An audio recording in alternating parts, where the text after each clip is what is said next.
Breaking now on CBS News Philadelphia at 9, Columbus Blue Jackets player and South Jersey native Johnny Gaudreau and his brother are killed in a crash. We have new information just in from state police. The Labor Day travel weekend is now underway. It's expected to be the busiest on record. But will the weather cooperate? We're tracking rain and a swing in temperatures for the unofficial end of summer. From the heart of Philly, this is CBS News Philadelphia. Good morning, everyone. I'm Jim Donovan in for Natasha Brown. Thank you so much for being with us. And we begin this morning with breaking news. We have just learned the identities of the two cyclists who were struck and killed last night in Salem County, New Jersey. New Jersey State Police have identified the victims as NHL hockey star and South Jersey native Johnny Gaudreau and his brother Matthew. The brothers were riding their bicycles on Pennsville-Auburn Road near Stumpy Lane, that's in Oldman's Township, when state police say they were hit by a suspected drunk driver. That driver was arrested and charged with 2 counts of death by auto. Johnny Gaudreau played for the Columbus Blue Jackets. The team issued a statement on social media, which reads in part, "The Columbus Blue Jackets are shocked and devastated by this unimaginable tragedy. Johnny was not only a great hockey player, but more significantly, a loving husband, father, son, brother, and friend." Also this morning, the long Labor Day weekend has arrived. The roads are starting to get busy as people travel to mark the unofficial end of summer. AAA says domestic travel is up 9% this year over last. Between 85 and 95% of those trips will be road trips. Early birds took off for their destinations before dawn this morning. Sonia Lee Howe left Harrisburg early, heading for the beaches in Delaware. 3 o'clock in the morning. We would have liked to leave a little earlier, but we didn't get things around. But it's all right. As long as we get past Philadelphia by daybreak, we'll be happy. That's usually why we drive at night. AAA also says the peak travel times are between 11 a.m. and 9 p.m. They urge drivers to wait until 8 o'clock tonight to avoid packed roadways.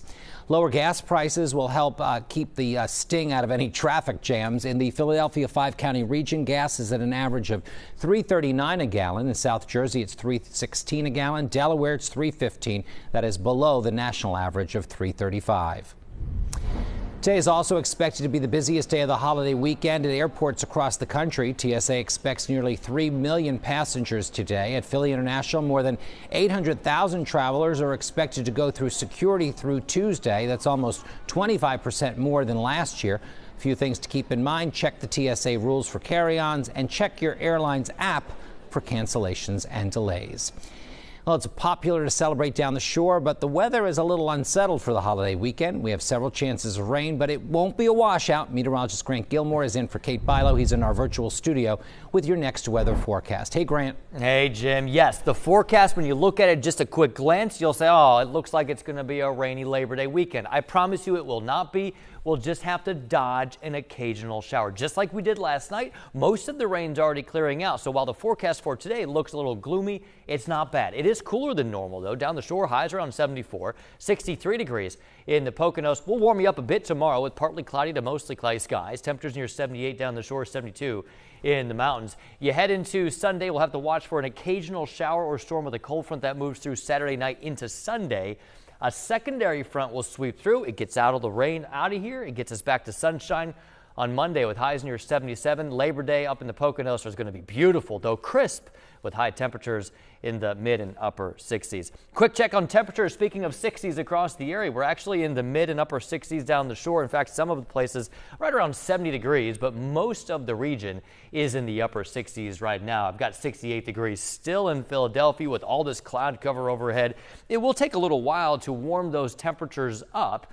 But the good news, though, at least for the majority of the day, not a lot of rainfall. There are a few showers moving through the Poconos up towards Mount Pocono right now. Scranton get a couple of showers. Most of the area I don't think sees a lot of rain today, but still a chance for an isolated shower. Temperatures will settle near 76 today. Down the shore, 74, 73 degrees in the Lehigh Valley. Let's talk about the rest of the weekend in terms of your rain chances. Again, at face value, it looks a little bit more rainy than I think it will end up being. 30-40% chance of rain Saturday into Sunday.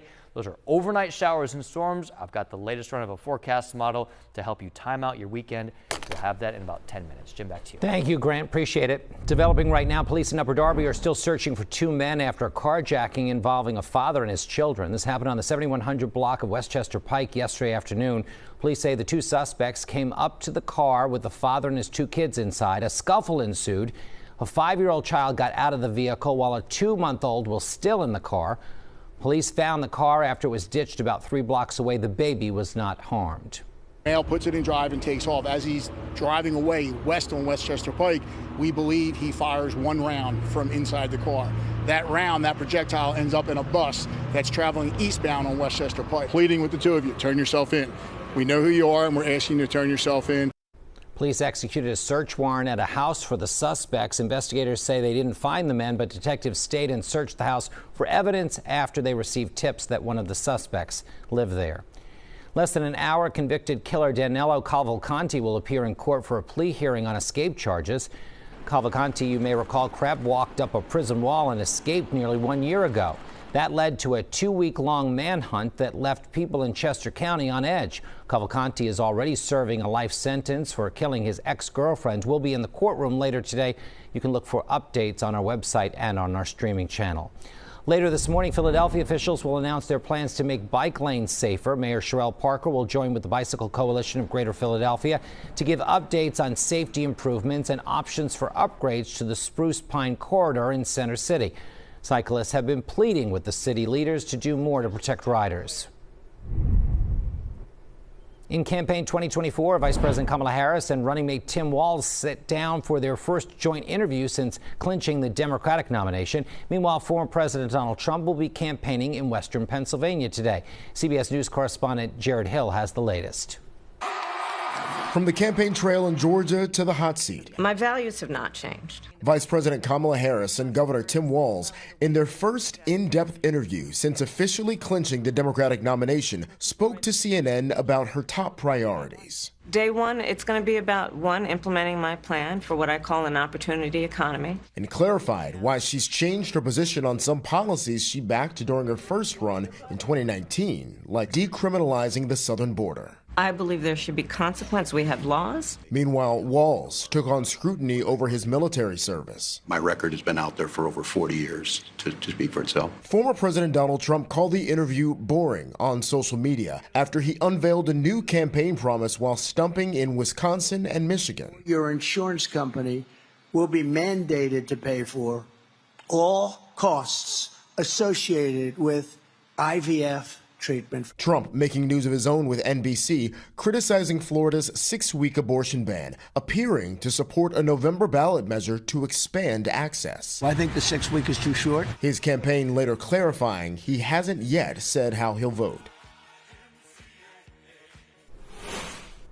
Now, meantime, the Postal Service is outlining its election mail security plan. Those efforts include additional pickups, extra deliveries, and special mail sort plans to expedite ballot delivery. It all gets underway in late October.